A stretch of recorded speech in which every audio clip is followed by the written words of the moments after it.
Imagine holding a piece of clay no larger than the palm of your hand.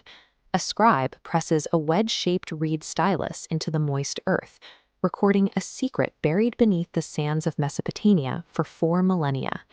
Most clay tablets from this era record local laws, unpaid debts, or grain yields, but this specific artifact, known as tablet YBC 4644, contains a highly sophisticated list of ingredients and culinary techniques dating back to 1750 BCE. It is the world's oldest known cookbook. The city of Babylon was the beating heart of a wealthy, powerful, and highly organized empire. The culinary formulas inscribed on this clay were not meant for everyday survival, nor were they eaten by the farmers who harvested the fields. We are looking at the absolute height of ancient hot cuisine.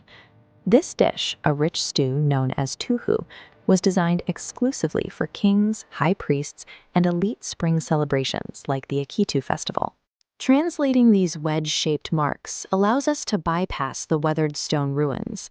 We can step directly into the vibrant, aromatic kitchens of the world's first great civilization. Supplying a royal palace kitchen required an enormous agricultural infrastructure. Extensive irrigation canals fed off the Tigris and Euphrates rivers, transforming the semi-arid landscape into fertile ground. Farmers pulled heavy yields from this dark, watered soil. They cultivated vast fields of barley, deep red beets, and alliums like garlic and onions. The recipe also demands a very specific animal. The fat-tail sheep was bred specifically for the rich, buttery lipids stored in its hindquarters, which melts at a remarkably low temperature.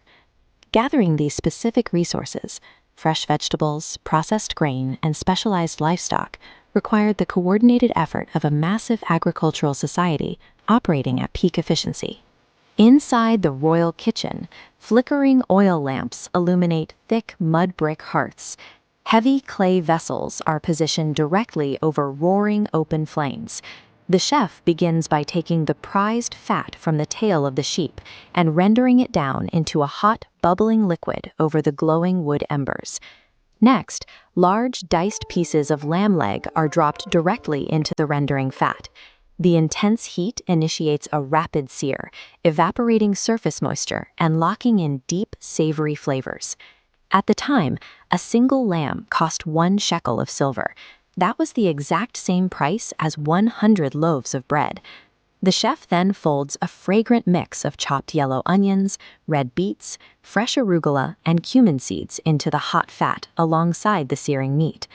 Cooking an astronomically expensive animal in its own specialized fat over an open, wood-fed fire was a direct display of extreme imperial wealth. To deglaze the searing clay pot, the chef pours in a thick, sour, unfiltered barley beer. This step marries the two foundational pillars of the Babylonian economy in a single vessel, the sheep of the pasture and the grain of the fields. While the liquid comes to a boil, the chefs turn to a heavy stone mortar.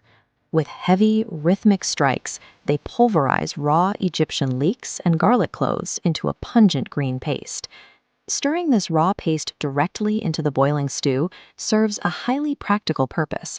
The raw alliums act as a natural antimicrobial preservative, inhibiting foodborne pathogens in a blazing hot climate that had no refrigeration.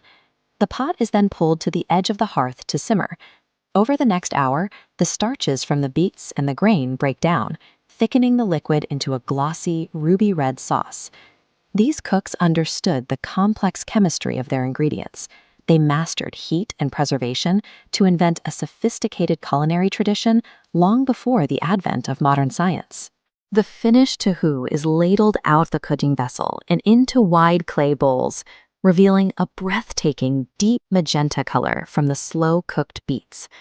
A final vibrant garnish is sprinkled over the top, a crunchy green paste of fresh cilantro, wild korat leek, and crushed coriander seeds to contrast the soft, tender meat. Carried out of the smoke-filled kitchens, the steaming bowls are brought into the opulent royal dining hall. Rulers lounge on cushions in an elite banquet. The flicker of oil lamps catches the details of their woven woolen garments, while the air grows thick with the scent of spices. Tuh'u shows us that our ancestors sought out the comfort and joy of a beautifully crafted meal, just as we do today. Through the shared sensory language of food, the ancient world is never truly lost to time. Imagine holding